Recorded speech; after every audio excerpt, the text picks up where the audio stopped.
Palakkad Shoranur sub registrar ഓഫീസിന് പുതിയ കെട്ടിടമെന്ന സ്വപ്നം അനന്തമായി നീളുന്നു. ഫണ്ട് അനുവദിച്ച് നടപടികൾ തുടങ്ങിയിട്ട് പതിറ്റാണ്ടുകളായി. പക്ഷേ ആ കാര്യം മാത്രം യാഥാർത്ഥ്യമായില്ല. പരിമിതികൾക്കിടയിൽ വളരെ പ്രയാസപ്പെട്ടാണ് നിലവിൽ ഓഫീസ് പ്രവർത്തിക്കുന്നത്.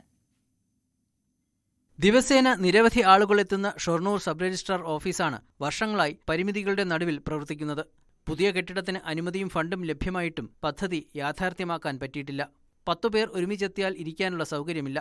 വരുന്നവർക്ക് വാഹനം നിർത്തിയിടാനും സ്ഥലമില്ല. ആവശ്യത്തിന് ശുചിമുറിയുമില്ല. വർഷങ്ങളായി ഇങ്ങനെ ദുരിതങ്ങൾക്കിടയിലാണ് ഷൊർണൂർ സബ് രജിസ്ട്രാർ ഓഫീസ് പ്രവർത്തിക്കുന്നത്. ഓഫീസിന് പുതിയ കെട്ടിടം വേണമെന്നാവശ്യപ്പെട്ട് 2015 നൽകിയ അപേക്ഷയിൽ ഷൊർണൂർ ഫയർ സ്റ്റേഷന് മുൻവശത്തെ നഗരസഭയുടെ ഉടമസ്ഥതയിലുള്ള 7 സെന്റ് സ്ഥലം രജിസ്ട്രേഷൻ വകുപ്പിന് വിട്ടുനൽകി. സംസ്ഥാന സർക്കാരിൽ നിന്ന് 2 കോടി രൂപയും കെട്ടിട നിർമ്മാണത്തിനായി അനുവദിച്ചു. ആദ്യമൊക്കെ വേഗത്തിൽ നടന്ന നടപടികൾ പിന്നീട് മന്ദഗതിയിലായി.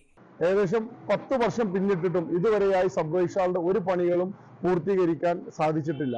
നമ്മൾ ഉദ്യോഗസ്ഥരോട് ബന്ധപ്പെടുമ്പോൾ അത് MLA-യുമായി സംസാരിച്ചിട്ടുണ്ട്, MLA പറയും അധികാരികളുമായി സംസാരിച്ചിട്ടുണ്ടെന്ന് പറയല്ലാതെ ഒരു ചെറിയ പ്രൊജക്റ്റ് പോലും നടപ്പിലാക്കാൻ, ഫണ്ട് ഉണ്ടായിട്ട് പോലും നടപ്പിലാക്കാൻ കഴിയാത്തത് ഒരു ജനപ്രതിനിധികളെ സംബന്ധിച്ചിടത്തോളം അങ്ങേയറ്റം പ്രതിഷേധാർഹമാണ്. കാരണം ഇത് ജനങ്ങൾ, ഒരുപാട് ആളുകൾ ദിനംപ്രതി വന്നു പോകുന്ന ഒരു ഓഫീസാണ്. ആ ഓഫീസിൽ അംഗപരിമിതർക്ക് പോലും കയറി ചെല്ലാൻ പറ്റാത്തൊരു സാഹചര്യം, അതുപോലെ തന്നെ ഒരു 5 ആൾക്ക് ഒരുമിച്ച് പോലും ഇരിക്കാൻ പറ്റാത്തൊരു സാഹചര്യമാണ്. ഇത് ജനങ്ങളെ വളരെയധികം ദുരിതത്തിലാക്കുകയാണ്. കഴിഞ്ഞ വർഷം ജീവനക്കാർ പൊതുമരാമത്ത് വകുപ്പിന് പരാതി നൽകിയെങ്കിലും കെട്ടിടം പൂർത്തിയാക്കാൻ കാലതാമസം ഉണ്ടാകുമെന്ന മറുപടിയാണ് ലഭിച്ചത്.